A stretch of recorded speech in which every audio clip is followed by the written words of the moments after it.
Allô, allô, bonsoir tout le monde. Bonsoir Nathalie Picard de la Quai. Bonsoir! Ça va bien? Ça va très bien, toi, Pierre? Oui, tu es revenu là, j'ai envie de dire, de ton boost d'énergie. Ah, Un colloque, on sort de là, on c'est est des tellement Superman, inspirant. super, ouais, c'est assez fou l'énergie Vraiment. d'un On a colloque. envie de contaminer tout le monde avec tout ce qu'on a entendu, avec les rencontres qu'on a eues, les discussions. On a, Ouais, c'est ça. On est on sur le a, rebound de ça. on arrive quasiment trop énervé à l'école après, là. Vraiment. Comme trop d'affaires. Mais C'est ça ça. s'est bien passé en général? Super bien. On est très Oui? contents. Merci beaucoup à tous ceux qui sont venus participer, les exposants, les congressistes, les animateurs aussi. On a eu vraiment une belle palette d'offres de formation. Et voilà, on reprend ça l'année prochaine Il y en à avait Drummondville.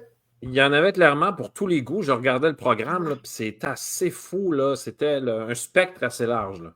Voilà, ben, c'est ce qu'on vise en fait. Hein. On veut bonifier l'offre de formation des enseignants le plus possible. C'est notre premier mandat. Alors voilà. Excellent. Et là, tu sais que c'est le dernier webinaire de l'année 2024. Oui, effectivement, ça va vite. Hein? Ouf. Écoute, ça va vite. Oui, ça me surprend tous les jours. Je me dis, oh, on est déjà rendu le soir. Oh, c'est déjà le matin. Non, mais c'est fou comment ça Oui. va rapidement. Est-ce qu'on se reprend après Noël par hasard? Oh que oui, les webinaires seront de retour avec toi au mois de janvier. Alors, date à déterminer ensemble éventuellement, mais oui, Ben non, non, non, on parle d'une belle offre. un instant. On s'est dit dans le mardi de la première semaine, donc Le je 7 pense. janvier, on se verra. Le 7 janvier, OK, c'est bon. Hey, ça va être un webinaire spécial. Donc, oui, le 7 janvier, on va se reprendre. Ben non, non, pas le 7 janvier. Non, au mois de janvier, on va se reprendre, évidemment, avec plein de sujets, des invités, toujours en collaboration, une présentation de Ludoka et peut-être qu'on va aussi retrouver Alloprof. Donc, Exactement, on- participation de la prof. excellent. Nathalie, merci beaucoup de ta participation à tous les petits webinaires. Un petit coucou à tous les débuts Grand plaisir. d'entrée. Ouais, merci beaucoup. Et puis, nous, on se retrouve, Nathalie et moi, on se retrouve de l'autre côté, 2025, puis on va vous sortir les dates très bientôt. Alors, merci beaucoup, Nathalie. Ça fait plaisir, bonne soirée, Bonne bon webinaire soirée. tout le monde. À plus. Oups, j'y ai coupé le au revoir. Hein. Oh là là là là. Hey, on parlait d'Alloprof et on va commencer tout de suite avec Sabrina qui va nous dire, parce que sincèrement, depuis que Alloprof vient faire son tour au webinaire, j'ai découvert des ressources incroyables et savez-vous quoi? C'est gratis, mesdames et messieurs. 0$ à dépenser pour des ressources extraordinaires. On retrouve Sabrina après ceci.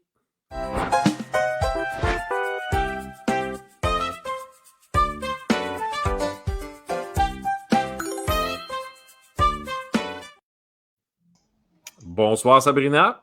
Bonjour, ça va bien? Je me suis fait avoir, je pensais que la vidéo allait durer plus longtemps. Puis là, j'ai été allé voir, j'allais voir les commentaires, j'ai pas eu le temps de lire les commentaires. Mais Ouais, c'est assez rapide. assez rapide aussi. Oh, déjà. Bonsoir Sabrina. Bonsoir, bonsoir. Donc, je vais partager mon écran à l'instant Oui, même. Vous me direz si tout fonctionne. on va te dire ça. Et voilà. Et voilà. Donc, on est là, on voit on souris bouger en plus. Oui, donc, comme tu l'as si bien dit, Pierre, ce qui est génial avec Alloprof, c'est qu'on a une tonne de ressources gratuites pour les enseignants. Donc, aujourd'hui, c'est ce que je viens un petit peu vous présenter. Donc, dans le fond, ce qui est génial avec le site d'Alloprof, c'est que dernièrement, on a développé une toute nouvelle section qui est la section Alloprof enseignant, dans laquelle on a vraiment plein d'outils qu'on développe pour les profs, donc pour vous faire sauver et du temps et de l'argent. Donc, c'est super. On aime ça, on aime ça. Absolument, toujours. On sait qu'au primaire, surtout, on court souvent après notre temps. Donc, voilà. Ben, je dirais que j'ai beaucoup d'amis profs au secondaire, puis je peux te dire que ça marche pas lentement non plus. Ah, c'est sûr. Peu importe le milieu, quand on est enseignant, on change. Ça roule. Voilà. Donc, je vous présente quelques outils en premier pour le temps des fêtes parce que on approche vraiment rapidement hein, de Noël. Donc, ici, on a notre merveilleux calendrier de l'Avent Alloprof. Donc, on peut venir découper et adapter à nos besoins. Il a été tout justement là, renouvelé cette année, donc les dates sont les bonnes ici. Il y a plusieurs activités qui peuvent être faites. Donc, il y a des activités que je vais vous présenter aujourd'hui qui sont présentes sur le site d'Alloprof. Puis, il y a aussi des activités qui peuvent être faites un peu plus spontanément, là, comme apprendre une chanson de Noël, là, par exemple. Hey Sabrina, en 30 secondes, j'ai juste oublié de dire à ceux qui nous regardent présentement et qui nous écoutent, qui peuvent poser des questions, mais c'est surtout ceux et celles qui sont sur Facebook. Je voulais juste faire une petite parenthèse parce que s'il y en a qui ont des questions pour toi, donc gênez-vous pas, ceux qui sont sur Facebook, vous pouvez commenter. Moi, je vais voir vos questions, vos commentaires, puis je vais pouvoir les donner à Sabrina. Donc, c'était juste une petite parenthèse. Continue, Sabrina. Avec grand plaisir, je vais répondre à toutes les questions s'il y en a. Donc, par la suite, je vous présente un de mes coups de cœur qui est sorti là, tout récemment. Donc, on a ce magnifique outil pour créer une histoire de Noël. Donc, des fois, on a des petits élèves qui ont un petit peu de difficulté avec leurs idées. Donc, ça peut être vraiment chouette pour les pannes d'inspiration. Donc, ce qu'on va demander, en fait, c'est aux élèves de choisir un pictogramme par rangée. Puis, on va par la suite venir créer une histoire avec ça. Donc, si on a choisi le Père Noël, bien là, ça va être l'histoire du Père Noël en personnage principal qui va se passer, par exemple, devant le foyer et tout d'un coup, il va y avoir un lapin qui va apparaître en dessous du tapis, OK? Ainsi de suite, on comprend le principe. Mais c'est vraiment chouette. Donc, ça peut être une belle activité à faire là, pour les prochaines semaines à venir avant Noël. Ensuite de ça, on a un merveilleux bingo de Noël disponible aussi sur Alloprof qui nous permet de travailler les mots de vocabulaire du temps des fêtes. Puis si je descends tout en bas, là, on a des petites grilles comme ça qu'on propose, mais on a aussi la fameuse grille toute vide où les élèves peuvent venir là, inscrire à leur guise les mots de vocabulaire et les pratiquer en même temps. Donc, petite façon ludique de pratiquer les mots de vocabulaire. Et ça, c'est toujours dans la section enseignant, c'est ça? Tout ce que je vous présente en ce moment, c'est dans la section Alloprof enseignant. Donc, vous pouvez vraiment trouver ça sur le site. Ensuite, petite lettre au Père Noël. Bien là, ça, c'est un classique. Hein? Mais on vous donne ici un modèle déjà tout fait où les élèves ont juste à remplir là, avec leur nom, leur âge, puis aussi pratiquer là, un petit peu les mots de vocabulaire. Donc, reine, Noël, et ainsi de suite. Okay? C'est excellent, ça. Ouais. On aime ça. Petit coup de cœur, je vous partage les 5 assets d'écriture. Donc, 5 assets d'écriture, hein, ce sont une nouvelle façon dernièrement d'évaluer pour pratiquer une seule compétence de la grille d'écriture à la fois. Ça nous permet d'évaluer les élèves en 5 à 7 phrases seulement, donc ça se fait super rapidement. Puis là, on vient d'ajouter dernièrement, en lien avec tous les livres qui sont disponibles sur Grimoire, des petits 5 assets d'écriture en lien avec les livres.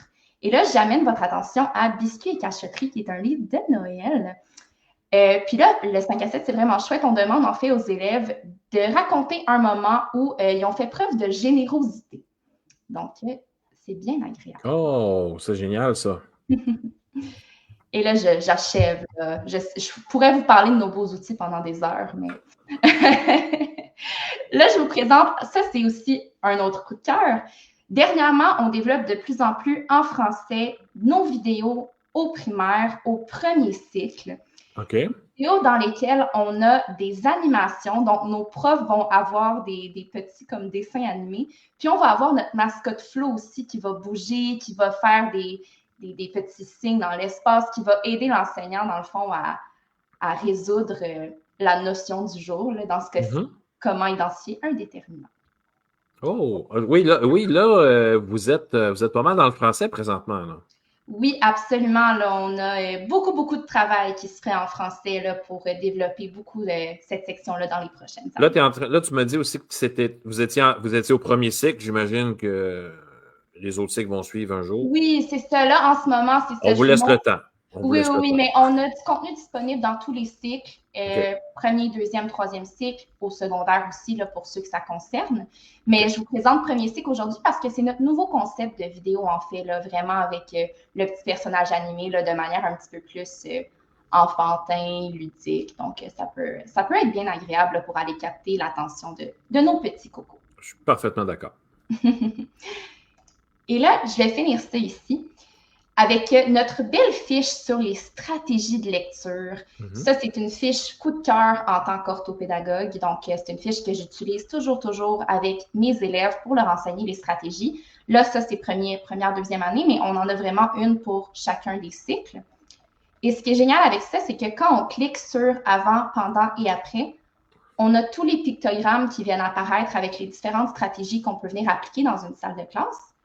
Et on a ajouté dernièrement des exercices aussi que les élèves peuvent venir faire pour pratiquer les différentes stratégies de lecture. Donc, on passe à l'action. Absolument. On veut que l'élève puisse lui aussi passer à l'action et pratiquer. Donc, voilà. Super génial. C'est vraiment super, Sabrina. Merci beaucoup. J'imagine qu'on va se revoir après les fêtes avec d'autres ressources gratuites. C'est toujours gratuit à l'Alloprof. Et pour les élèves, pour les parents, pour tout le monde, en fait, c'est vraiment génial. Merci de ta participation, Sabrina. Mais merci beaucoup à vous. Passez une belle soirée. Oui, puis passe un beau temps des fêtes. Repose-toi. Merci pareillement. Parfait, bye-bye. Je veux juste pas couper le bye-bye de Sabrina comme j'ai coupé le bye-bye de Nathalie tantôt. Et on est en deuxième partie. De l'évaluation. Vous vous souvenez, il y a quelques mois déjà, parce qu'on a une par mois, nous, on avait accueilli notre ami Jocelyn Dagenet, The Jocelyn, mesdames et messieurs. Il n'y en a pas deux comme lui. Une chance. Et je l'accueille immédiatement. Roulement de tambour, mesdames et messieurs. Et voilà, The Jocelyn. Bonsoir. Joss Dagenet, ça va? Monsieur Gagnon, bonsoir. Oh. Ça va bien? Ça va très bien, toi? Ça va très bien. Oh, ça va bien, ça va très bien. Ça va être long, mon ami. Non, ça ne sera pas très long. Ça va passer trop vite. On va dire, oh, il est déjà 9 heures, il faut arrêter. Oui, c'est tout le temps ça. Jocelyn, je réitère, je redis aux gens qui nous écoutent, surtout sur Facebook, qui peuvent commenter, te poser des questions en direct. Donc, s'il y a des choses que tu ne comprends pas, parce qu'il n'y a pas de questions niaiseuses, il n'y en a pas dans nos classes, il n'y en aura pas ici non plus. Il n'y en a jamais. Il n'y en a jamais. Il y a juste des bonnes questions. Il y a des questions courageuses, surtout. Ah, oh, que c'est cute. Les questions courageuses. On aime ça, les questions courageuses. Boum, tchika boum, on aime ça. Alors, boum, tchika, non. Non, mais sincèrement, parce qu'il ne faut jamais hésiter de poser des questions. On l'a avec nous là, on va en profiter. Donc, on vous a demandé au préalable de poser des questions à Jocelyn. Et il y a quelques questions, il y a d'excellentes questions qui sont sorties. Et puis, on va les regarder ensemble, puis on commence maintenant. T'avais-tu une petite intro à faire ou un petit résumé? En fait, là, il y a pardon, une résolution? Tu veux un résumé. Un résumé. En fait, c'est pas on dit la suite de la dernière fois, mais en fait, c'est vraiment on continue, on va parler encore d'évaluation parce que c'est comme un sujet. En fait, ce que je dis souvent, c'est l'évaluation, c'est comme le sujet sans fin de discussion. Ouais. C'est comme ça continue tout le temps. C'est ce qui soulève les passions, puis autant d'un côté ou de l'autre, mais on essaye de s'élever ensemble puis d'être meilleurs ensemble. Je pense que c'est ça l'important. Hey, Sylvain, j'ai déjà... Sylvain. Sylvain. Oh mon Dieu. Sylvain Bérubé sort de ce corps. Non, Duclos. Sylvain. Sylvain va être insulté. Sylvain est un petit peu petit format. Non, mais c'est parce qu'il... Je ne sais pas pourquoi. Bon, il pense à moi. Jocelyn, j'ai une question. Déjà... Avant d'entamer les autres. Avant d'entamer les questions officielles. Ouais, mettons, tu sais, genre comme Yo à la MNOP, on voit un prof qui fait encore des moyennes. On le sait, là, tu sais, il s'est échappé ou elle s'est échappée à un moment donné, là, puis tu sais, on fait quoi avec ça? C'est quoi, il s'est échappé? Qu'est-ce que tu veux dire, il s'est échappé? Non, à un moment donné, là, la personne a dit... tu sais, moi, je ramasse les examens que les élèves ont fait, puis je fais une moyenne avec ça. Oui, on pondère les examens, puis tout ça. On fait quoi? C'est parce que... En fait, on fait quoi? En fait, c'est pas... c'est parce qu'on a l'impression tout le temps avec l'évaluation que c'est comme tu es dans un camp ou dans l'autre. Moi, je pense que chacun a son... regarder un peu... En fait, qu'est-ce qu'on fait? Il n'y a pas de. Je vais y arriver à qu'est-ce qu'on fait, mais de dire il faut quand même se poser la question. Moi, c'est toujours la même question que je posais il y a 2 mois, de dire est-ce que la façon que j'évalue me donne le meilleur portrait de mes élèves? De dire, moi, je crois sincèrement, et là, je vais parler en mon nom très personnel, je considère que pour évaluer des compétences, ça ne se fait pas avec des examens papier. Juste, je vais dire comme ça, pour évaluer des compétences, ça ne se fait pas seulement avec des examens papier-crayon pondérés. Ça prend un éventail de traces d'apprentissage, ça prend des productions, on en a parlé la dernière fois, des productions, des conversations, des observations. Donc, ça devient difficile aussi de pondérer, tu sais, de dire que quand on diversifie ces traces d'apprentissage, ça devient difficile de dire, OK, quand j'observe mes élèves en classe, l'observation d'aujourd'hui valait 25 de la note. Tu sais. Ça fait comme plus de sens. Quand on utilise la triangulation des traces d'apprentissage, c'est un peu ça. Fait que c'est à ce moment-là, je crois, que quand on se rend compte que peut-être que de juste avoir des examens papier-crayon pondérés, parce que souvent, pondération signifie examen papier-crayon. Fait que là, de dire que quand je diversifie mes traces, de dire, OK, j'ai une conversation avec un élève, j'ai un genre de technique que moi j'appelle le quiz entrevue, mais de dire que le quiz entrevue que j'ai avec mon élève, ça vaut 15 de sa note. Ça tient comme plus la route. La pondération tient la route, peut-être avec une évaluation qu'on connaît plus, qui est un examen papier-crayon. Fait que, tu sais, c'est pas. Mais ça en prend quand même. Oui, moi, je l'ai dit la dernière fois, puis je pense que j'avais mis la diapo. C'est mon ami Grant Wiggins qui dit ça. L'examen a sa place dans le portrait, dans le tableau, de dire c'est une trace parmi tant d'autres. Mais tu sais, l'examen, c'est une production. Est-ce que j'ai besoin de juste des productions? Puis dans les productions des élèves, tu sais, les élèves pourraient me construire une maquette. Une maquette, c'est une production. Ça a autant de valeur peut-être qu'une évaluation. Puis, tu sais, il y a bien des profs, par exemple, qui vont me dire, ben écoute, quand je jase avec l'élève, j'ai accès à bien plus d'informations que quand j'y fais répondre des questions sur une feuille de papier. Puis là, peu importe la discipline. Donc, c'est sûr que ça prend, il faut que cette évaluation-là soit planifiée. Puis là, je reviens au processus d'évaluation, de dire les 2 premières étapes qui sont les 2 plus importantes, la planif, la prise d'infos, de dire, il faut que tu réfléchisses à, OK, qu'est-ce que je vais ramasser comme trace? Puis quand est-ce que je vais les ramasser? Puis avec quel outil je vais ramasser? Avec quels critères je vais évaluer mes élèves? Tu sais, il y a tout ça aussi qui rentre en ligne de compte. Là. Parce que, tu sais, tu disais, tu as dit, quand je parle à mon élève, j'ai vraiment l'impression d'en apprendre plus. Souvent, c'est un peu ça. Mais on a un problème. Oui. Parce le que. Temps. On appelle ça le temps. Oui, non, mais là, moi, mettons, je suis en 5e année, puis c'est moi qui dis ça. Jocelyn, quand je parle à mon élève, c'est un livre ouvert, c'est incroyable, il comprend, coche, OK? Mais en 6e année, il arrive un examen du ministère. Oui, OK. Mais attends, là, quand tu dis coche, c'est facile de dire coche. Non, mais attends un peu. Non, mais cocher, c'est-il que clairement, il a compris. Il ne sait juste pas comment plouc. Oui, mais tu sais, quand on le dit comme ça, j'observe mon élève. Mais j'observe mon élève avec quoi? On a tous des critères d'évaluation qui sont prescriptifs. Ce n'est pas des critères personnels. Là. Fait que, tu sais, moi, quand j'accompagne les profs, là, dire, écoute, tu ne fais pas juste observer, ah ouais, OK, c'est beau, il comprend. Non, tu as des critères, là. Tu observes avec tes critères. Tu n'es pas obligé d'observer avec tous les critères en même temps parce que humainement, c'est impossible.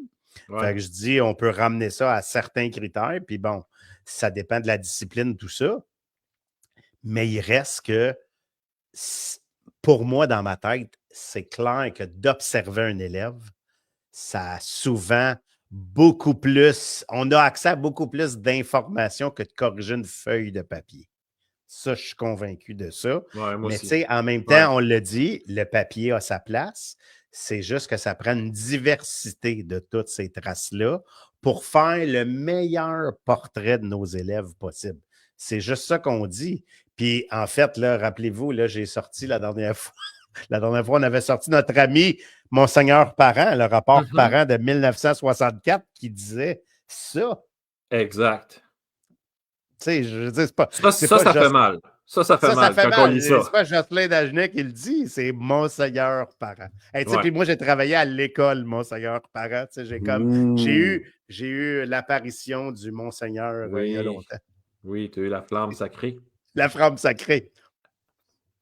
On Voilà. commence avec les questions des personnes Oui, bien sûr. qui nous ont écrit. Existe-t-il des canevas de grille d'évaluation oui, pour les observations, pour les nouveaux enseignants? Je me demande comment m'organiser pour l'évaluation quotidienne. Ben, as-tu vu, il y a un peu un élément de réponse dans ce que je viens de dire. Tu sais, il n'existe pas de grille d'observation par rapport. Puis là, tu sais, là, la question est très, très ouverte. Toutes les disciplines, tu sais, de dire l'univers social, en maths, en français, et ainsi de suite. Tu sais.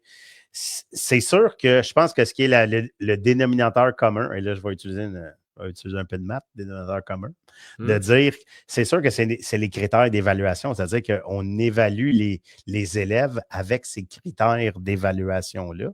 Fait que de dire, c'est sûr que les grilles d'observation, moi, le conseil que je donne, bon, j'en fais plus en mathématiques que dans d'autres disciplines.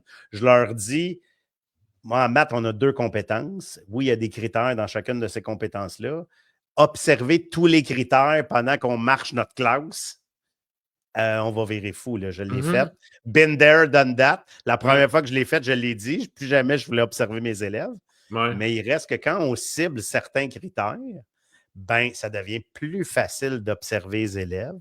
Puis de dire, ben, l'important, c'est que à la fin de l'état, tu sais, pour faire le bulletin, ce qu'on a toujours dit, moi, depuis que je suis devenu CP en 2005, là, je ne suis pas CP depuis 2005, quelques allers-retours, mais de dire, ça a toujours été le même message, de dire, idéalement, il faut avoir vu chacun des critères, il faut avoir observé chacun des critères minimalement 2 fois chacun avant de porter notre jugement à sa compétence. Là. Tu sais, ça, pour moi, ce discours-là n'a pas changé, c'est encore la même chose. Mais encore là, fait que ça se peut que quand on observe les élèves, justement, on cible certains critères. Puis il y en a qui sont plus faciles selon les disciplines. Puis c'est respectif à chacun des disciplines. Il y a des affaires qui s'observent mieux que d'autres. Là. Ça, je pense qu'on est tous d'accord là-dessus. Fait que, tu sais, ça serait utopique pour moi de dire voici la grille idéale d'observation en français, en univers social, en ci. Puis je pense que ça va avec les tâches aussi qu'on donne aux élèves, tu sais, de dire, mais en bout de ligne, c'est clair que quand c'est le temps de faire la note au bulletin, bien, c'est clair que là, moi, je vais même rajouter que, je l'ai dit tantôt, arriver avec un résultat, avec une compétence, avec des résultats pondérés, ça ne fait plus de sens.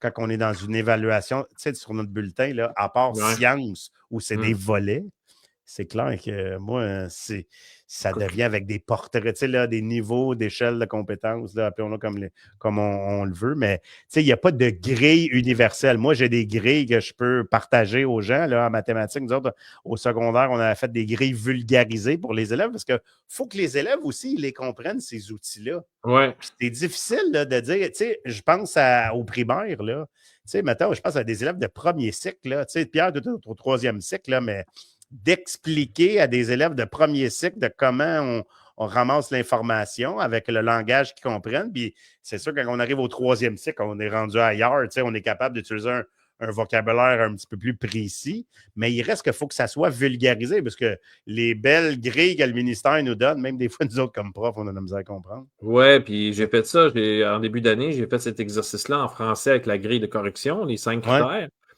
Tu sais, je leur ai dit aux élèves, j'ai dit, moi, quand je corrige, je ne suis pas à la recherche de tes erreurs. Je suis à la recherche de points. Tu sais, je veux dire, mon but, bon. Non, mais mon but, c'est je veux pas te faire couler. Je veux te faire passer, puis tu sais, je fais comme, OK, où est-ce que je peux trouver des points, tu sais?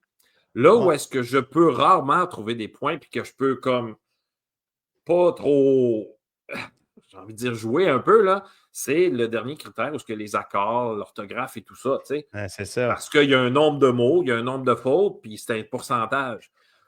Fait que je peux pas tant jouer. Fait que là, j'ai dit aux élèves, puis là, le pire là-dedans, je leur ai dit, quand tu arrives, puis tu dis les amis sont fâchés, puis là, tu n'as pas mis un S à amis, puis moi, je fais juste, non, je pogne mon doigt, puis je m'enligne sur le papier, puis tu fais, il met un S, tu sais. Et moi, ça me fâche, là. Tu sais, le réflexe de la correction, le réflexe de se relire. Puis que les élèves comprennent la différence entre un niveau et un autre, tu sais, de dire de cette grille-là, elle est. Tu sais, il dit. Tu sais, que les élèves soient conscients de l'outil du correcteur, pas qu'ils comprennent et que ça devienne à notre place des correcteurs, mais qu'ils comprennent que, OK, nous, là, on travaille avec cet outil-là pour porter notre jugement. Puis, tu sais, c'est pas juste les élèves. Moi, je dis souvent le mot transparence. C'est transparence auprès des élèves, auprès des parents. Tu sais, il n'y a personne qui est surpris de comment on a évalué parce que tout le monde est au courant de l'outil qu'on utilise. Fait que, tu sais, de trouver une façon de vulgariser ça aux élèves. Tu sais, moi, il y a quelque chose que je ne comprenais jamais quand les élèves m'arrivaient en secondaire 3, de dire, monsieur, c'est la première fois que quelqu'un nous explique les critères. Okay. Non, mais c'est parce qu'il y a quelque chose qui ne marche pas, là. Il y a une continuité. Fait que, en tout cas, je pense que c'est important que les élèves fassent partie de l'équation. Oui. Une autre référence aux mathématiques. Je m'excuse. Non, mais tu sais, ce que moi j'essaie de faire dans ma classe, c'est que je me dis tout le temps, je me mets en formation. Qu'est-ce que je veux, moi, quand je suis en formation? Ben, je veux savoir qu'est-ce que je vais apprendre, pourquoi je vais là, tu sais, puis si j'ai une évaluation après ou un cours d'université, maintenant, je veux savoir comment je vais être évalué. Ben, je ne sais pas pourquoi on ne dirait pas ça à nos élèves. Là. Mais tu sais, Pierre, là, en fait... Un autre niveau, évidemment, un autre niveau, là. On n'est pas pareil. En même temps... Mais je vais te fournir une belle petite citation gratuite là, qu'on pourra mettre, là. Mais tu sais, le but ultime de l'évaluation, c'est l'apprentissage. Oh, c'est beau, ça. Non, mais c'est pas ça. On évalue les élèves pour qu'ils apprennent. Oui. Mais c'est pas ça présentement, non? Oh non, on est plus dans le sanctionner. C'est ça. C'est clair. Il est déjà écrit. Ah, c'est beau. Écoute, je vis une émotion. Je vis une émotion.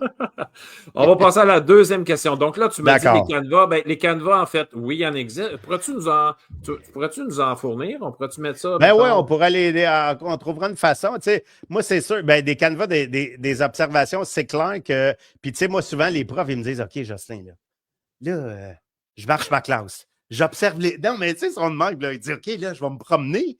Qu'est-ce que j'ai de besoin? J'ai-tu besoin d'un iPad? J'ai-tu besoin d'une feuille? Ben, selon ce que tu es à l'aise, là. OK, ça me prend un iPad. Là, je vais demander un iPad. Ben là, OK. Wow, là. Bon, là, si t'es craqué comme moi, tu t'achètes un iPad avec ton argent. Bon, c'est fou. Mais c'est ça qui m'est arrivé. Tu sais, à un moment donné, quand tu dis, OK, c'est comme. Moi, j'ai travaillé dans une école de deux. Souvent, je raconte cette histoire-là. Moi, j'ai acheté mon propre projecteur multimédia il y a très, très longtemps parce que j'étais dans une école de 2000 élèves et il y avait un projecteur à 5000 $. Il y avait moi puis une prof d'univers social pour présenter ses PowerPoint qui l'utilisaient. Moi, je n'avais pas des PowerPoint parce que j'utilisais des outils de maths, mettons, mais elle présentait ses PowerPoint. Mais il y avait un projecteur à 5000 $ sur un petit chariot roulant pour une école de 2000. C'est capoté hein, qu'on a déjà connu ça. Fait que moi, j'ai dit à un moment donné, non, c'est pas vrai que je vais aller courir à l'audiovisuel.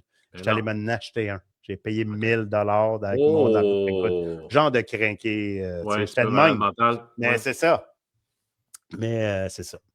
Mais oui, je peux en fournir. Je pourrais. Fait que là, les profs, OK, j'en reviens à ce que. Bon, il dit, qu'est-ce que je fais là? Fait que là, ben, je leur montre comment. Ça peut être une feuille de papier 11-17, ça peut être un cahier Canada. Tu sais, je veux dire, tu décides d'utiliser ce que tu veux. Il faut que tu gardes des traces de ça. Parce que l'exemple que je leur donne pour les grilles d'observation, je dis l'examen papier-crayon, tu as toujours accès à la copie. L'observation que tu fais live dans la classe, elle est éphémère.